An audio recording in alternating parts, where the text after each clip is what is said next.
Good morning students. Lesson 19 पढ़ रहे थे हम।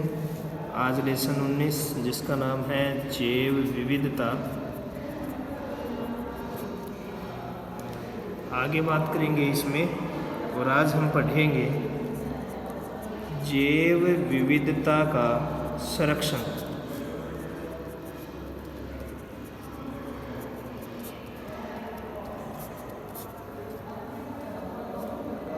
हमारे जीवमंडल तथा पारितंत्रों के संतुलन तथा सामान्य क्रियाशीलता के लिए जीव जंतुओं तथा वनस्पति की विविधता का बने रहना आवश्यक है, किंतु आधुनिक मानव के स्वार्थपूर्ण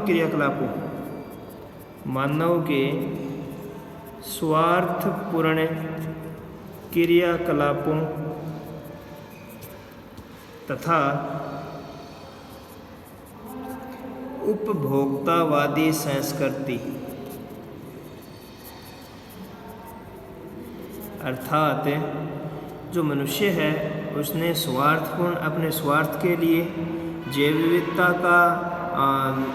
को नष्ट किया है। उपभोक्तावादी संस्कृति अपने प्रत्येक वस्तु का उसने उपभोग किया है जैव विविधता की। इस कारण से प्राकृतिक संसाधनों के अनियंत्रित विदोहन से पृथ्वी की जैव विविधता का निरंतर क्षय हो रहा है तथा जीवों व पादपों की अनेक प्रजातियां तेजी से विलुप्त हो रही है। संकटग्रस्त जातियों को बचाने के लिए अंतर्राष्ट्रीय, राष्ट्रीय व स्थानीय स्तर पर अनेक प्रयास किए जा सकते हैं। जैसे कि सबसे पहले हम बात करते हैं अंतर्राष्ट्रीय स्तर की। अंतर्राष्ट्रीय स्तर पर प्रयास। अंतर्राष्ट्रीय स्तर पर प्रयास विश्व में जैव विविधता के निरंतर ह्रास को देखते हुए संयुक्त राष्ट्र संघ ने 1968 में एक अंतर्राष्ट्रीय संस्था विश्व प्राकृतिक संरक्षण संघ, जिसे हम IUCN कहते हैं, इंग्लिश में नाम होगा इसका पूरा international union for conservation of nature का गठन हुआ। इस संस्था द्वारा 4 वर्ष तक विश्व के विभिन्न पादप व श्रेणी प्राणी जातियों का अध्ययन कर 1972 में एक पुस्तक का प्रकाशन किया गया जिसे रेड डाटा बुक कहते हैं। लाल आंकड़ा किताब भी बोलते हैं इसको। इस किताब में विलुप्त हो रही जातियों, उनके आवास व वर्तमान में उनकी संख्या को सूचीबद्ध किया गया है। इस पुस्तक में लुप्त हो रही जातियों तथा इसके अलावा अन्य 5 सहवर्गों को भी विभाजित किया गया है जिनको संरक्षण की अति आवश्यकता है। सबसे पहले इसमें वर्णन की गई 5 जातियों में पहली है विलुप्त जातियां। वे जातियां जो विश्व में कहीं भी जीवित अवस्था में नहीं है उन्हें हम विलुप्त प्रजातियां कहते हैं। जैसे डोडो पक्षी, डायनासोर, आप जानते हैं कि ये संसार में अब नहीं है। राइनिया पादप।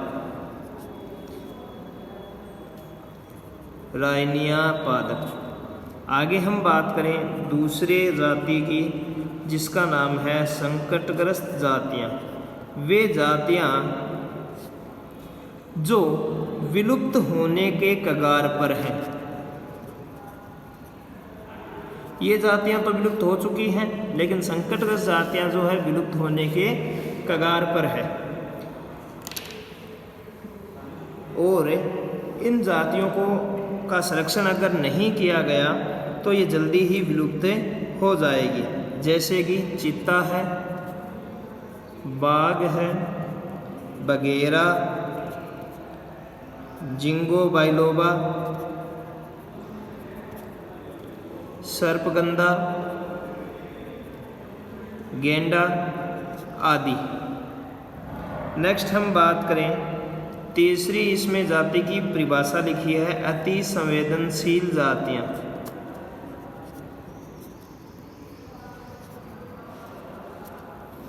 वे जातियाँ जिनकी संख्या तेजी से कम हो रही है और शीघ्र ही वो क्या हो जाएगी, संकटग्रस्त हो जाएगी, इसे हम क्या कहते हैं, अति संवेदनशील जातियाँ कहते हैं। जैसे कि याक है, नीलगिरी है, लंगूर है, पांडा है, कोबरा है, ब्लैक बग।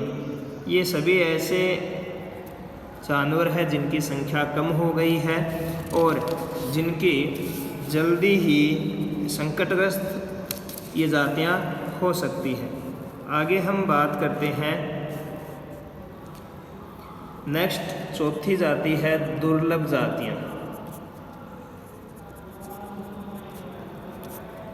वे जातियाँ जो प्राय सीमित भौगोलिक क्षेत्र में रह गई है, सीमित भौगोलिक क्षेत्र में रह गई है, या जिनकी संख्या बहुत विरल है, बहुत ही कम है जिनकी संख्या, ऐसी जातियाँ जैसे कि लाल भेड़िया, हेनोन गिबन, इसके अलावा ग्यावान गेंडा, ये सभी दुर्लभ जातियाँ हैं।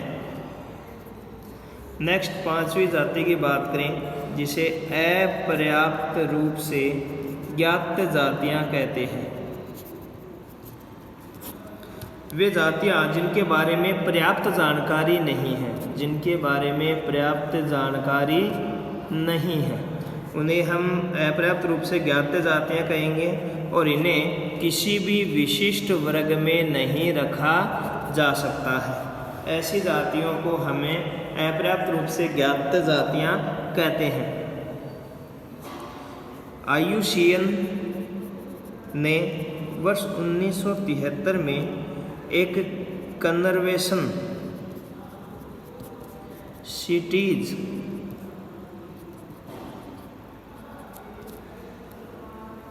जिसका पूरा नाम होता है conservation on international trade in endangered species आयोजित की, जिसमें विभिन्न देशों के संकटग्रस्त प्रजातियों के अंतर्राष्ट्रीय व्यापार पर नियंत्रण लगाने की सहमति बनी। वर्ष 1992 में ब्राज़ील के शहर रियो डी जेनेरियो में पृथ्वी सम्मेलन हुआ और इस पृथ्वी सम्मेलन के दौरान जैव विविधता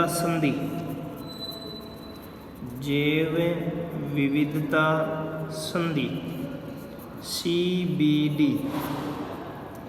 कन्वेंशन ऑन बायोडाइवर्सिटी अस्तित्व में आई, जिसे आज 193 देश स्वीकार कर चुके हैं। उक्त संधि के माध्यम से सभी देशों ने जैव विविधता के संरक्षण हेतु अपनी प्रतिबद्धता व्यक्त की है। ये हमने बात की अंतर्राष्ट्रीय प्रयासों की। अब हम बात करेंगे राष्ट्रीय प्रयासों की। राष्ट्रीय प्रयास, जैव विविधता पर अंतर्राष्ट्रीय संधि CBD के प्रति भारत की प्रतिबद्धता को ध्यान में रखकर केंद्र सरकार द्वारा वर्ष 2002 में जैव विविधता एक्ट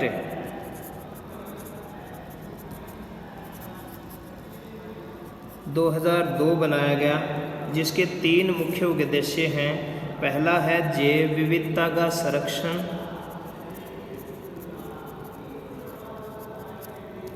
दूसरा है कि जैव विविधता का ऐसा उपयोग कि ये लंबे समय तक काम आए, और तीसरा देश के जैविक संसाधनों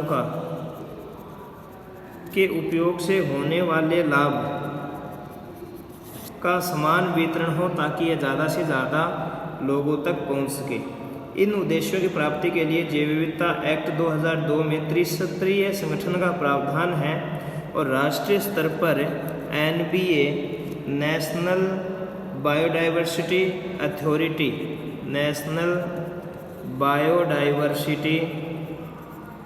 अथॉरिटी तथा राज्यों में स्टेट बायोडाइवर्सिटी बोर्ड व स्थानीय स्तर पर बायोडाइवर्सिटी मैनेजमेंट कमेटी बनाई गई। भारत में पर्यावरण, वन, जल, वायु, जैव विविधता कानूनों को एक ही दायरे में लाने के उद्देश्य से 2 जून 2010 को राष्ट्रीय हरित